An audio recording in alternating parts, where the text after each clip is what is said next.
Hello, everybody, and welcome to the Partner Awesome Podcast. My name is Jason Asher, along with Ryan Albretsen. The Partner Awesome Podcast is everything partnerships. That is, if you would say, awesome. So today, we're going to continue on with part 2 of our series of partnerships and AI. And if we're lucky enough, if we're like really just privileged, we might just get an Albretsen insight. What do you think about that, Ryan? It's a possibility. No promises though, but we'll see where it goes. Spoken like the sales exec he is. You gotta love Ryan. You gotta love him. All right, so Ryan, we're gonna pick up where we left off last week with onboarding automation. And I know we went a little long last week, Right. and it's a very time-consuming part of a partnership life cycle. It's time-consuming from the workshops and the thought that goes in to actually defining the onboarding program, but then also the execution of the onboarding program does take a lot of time. And I know, back in our NetSuite days and Cordell days, we spent, I would say, it could have been weeks or months just doing onboarding. And looking back on it, there were a lot of different tasks that could have just been taken care of with AI. Right. So this is a very big pain point.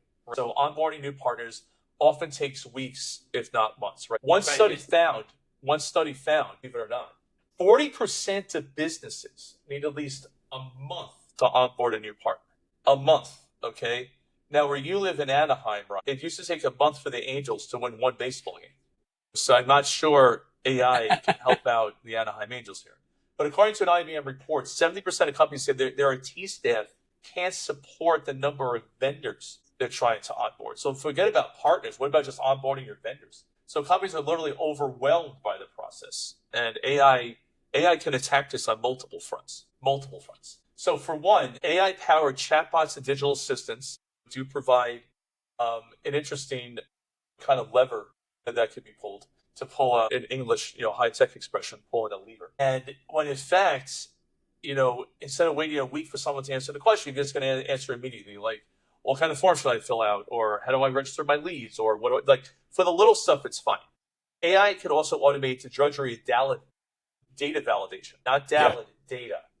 Dalid is a Doctor Who reference. And obviously you and I were binge watching Doctor Who this month, and that's how that came.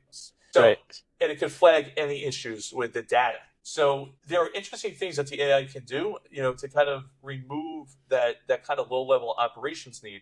But Ryan, I'd like to get your opinion on this, because not only does it remove layers of people, but at the same point in time, you could argue that if you have younger folks in the business who've just got out of school or they're interns, how are they going to learn about partnerships? So the AI, as much as it automates, it also removes elements of key learnings for those who would like to get into the partner realms industry. So Ryan, what are your thoughts on this?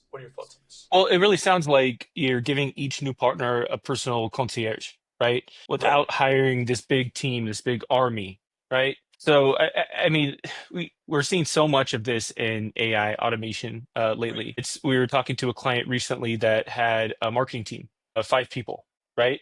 And the marketing team wasn't really acting in sequence that efficient. So they trimmed it down to one person and introduced AI. And now that marketing team is stronger than 5 or 10 of the people that it was in the past. So, I mean, we're seeing this with everything. The results are better than anything we've seen in the past. Right.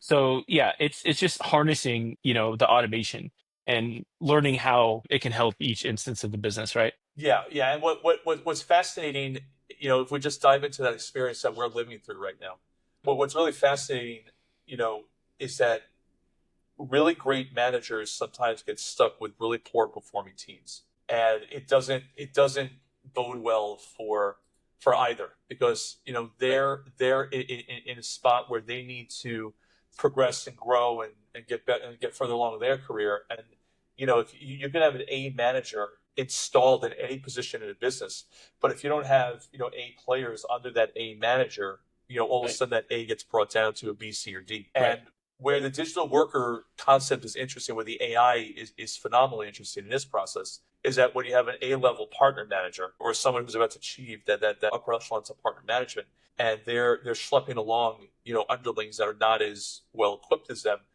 This is where the unstoppable force starts to meet the immovable object, right? The immovable object being, the B's and C's. So it's interesting how the impact is not just an impact for that one person; it impacts an entire business, and then that's where the rubber meets the road. And then again, going back to the points I was making earlier, if you're in your early 20s, you just graduated from college or university, you want to get into partnerships, it's going to be you're going to have to get a bigger skill set, under a bigger set of skills leading up to that. Because just to get into an entry level position, you're going to have to go through hurdles that you ordinarily wouldn't be there. But that's going to be with every profession, and I think we're seeing it, with partnerships and GTM happening a lot quicker because the behaviors that we execute lead to money, lead to ROI. So those are always going to be there's always going to be an interesting argument. So one big benefit that you can give to long tail or smaller partners for high touch experiences at scale. Typically your partner tiers get a lot of hand holding. Your top tier partners get a lot of hand holding.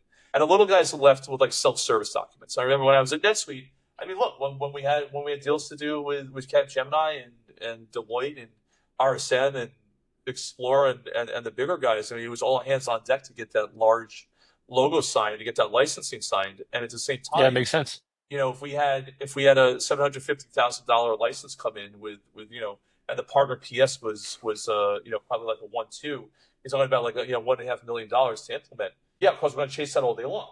But then again, you had smaller partners or up and coming partners that had $350,000 deals, or they had 10-40,000. And all of a sudden, you're in a situation where, it's 11 o'clock at night. You're responding to partners in America. Australian partners are first getting up. The partners in Asia are first coming online. So now, whatever problems you were having in America, now you're dealing with all these global things. So what AI does is that it flips it around. It makes the self-service model a heck of a lot easier and more personalized. So even smaller partners get supported faster. And with the speed in which the smaller partners are supported, it's like that book that we read to our kids. I think that you might still have this at home, right? Little Gorilla. Little Gorilla was little, and he ate and he exercised and he ate and he grew and he grew. And all of a sudden he's Big Gorilla. And in the partnership world, when you see these little agencies come up, oh yeah, we have 3 people, we're going to sell it too. All of a sudden, like 2 years later, they're a 30-person shop.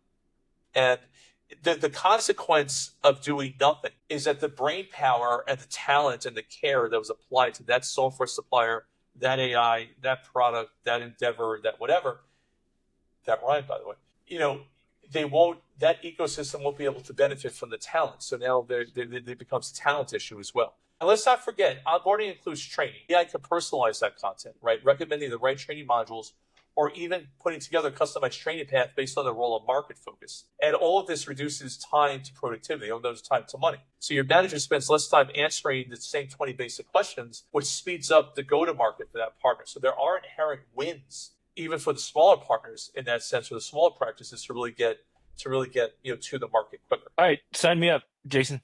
If I can shave weeks off of onboarding, it's a win for everyone, right? No partner likes waiting around. Nobody likes chasing paperwork. Plus, as an exec, faster onboarding means faster revenue. So yeah, I'm in. You're in, Ryan? I'm in. That's the most deadpan in I've seen in my over the course of our years of doing podcasts. That's the most deadpan. Like, I mean, Let's go. Like, Let's go. I'm not emotional about it. I'm just going. That's it. Done. You got it, Albretsen. You got it. So it is about speed and scale. And an automated onboarding flow, can let you do dozens or hundreds, onboard dozens or hundreds of partners at once, and without proportional increase in channel staff. And I think where a lot of software, AI, and other organizations fail is that you get burnout. You have things slow down.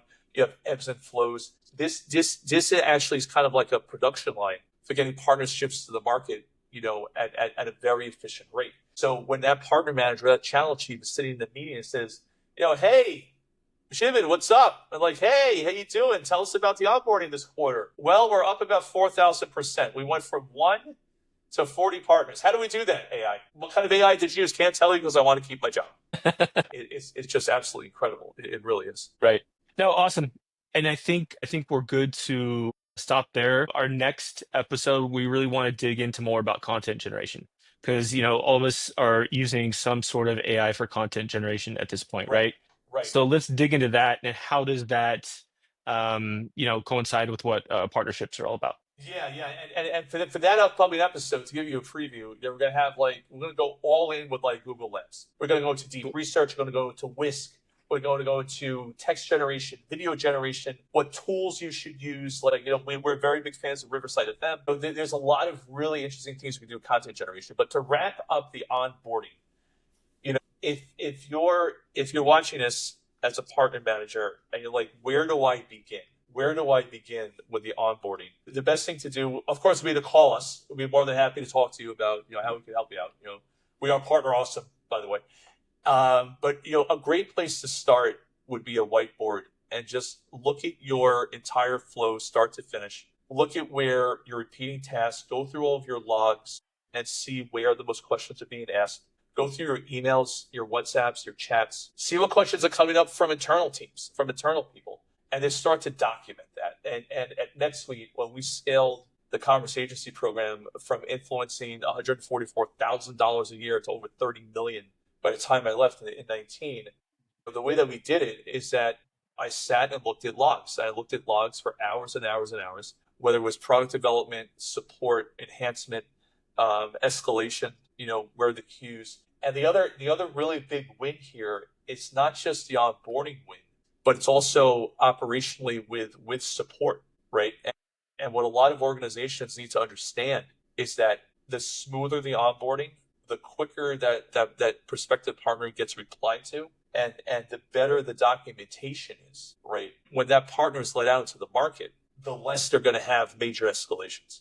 And I can tell you how many times I was in a car, after I landed, anywhere in America or the world, having a bunch of urgent messages was a bunch of S0s because the partners just they didn't pay attention sometimes, or they completely bypassed the whole authorization process that we had in NetSuite and decided to deploy, NetSuite B2B Commerce on their own and just completely fell down. And that's why this is so important, because once you get this right as a partner manager, once you look at your process and you really hone in on those specific details, you can bring a lot of good to your organization. But you have to have the patience and you have to have the wherewithal, just have a clear mind to go, where am I really falling down, and where can I really get help? And that, again, that's where Partner Austin comes in. That's where we would love to speak to you. So Ryan, we got 52 seconds left. Any Albretsen insights before we log off here? Well, I think we're always going to ask a question in our daily tasks, right? Can AI actually help with this, right? And we don't want to just, use AI to use AI. We want to use it to help us be better at, what we're doing and be more efficient, right? So I think it's really understanding what we use AI for and what we don't. So I think that's what we're going to be learning throughout the rest of this episode. Well done, Ryan. With 10 seconds left, my name is Jason Asher, and this is Ryan Albretsen. Thank you for watching the Partner Awesome podcast. We'll see you next week. Thanks, guys.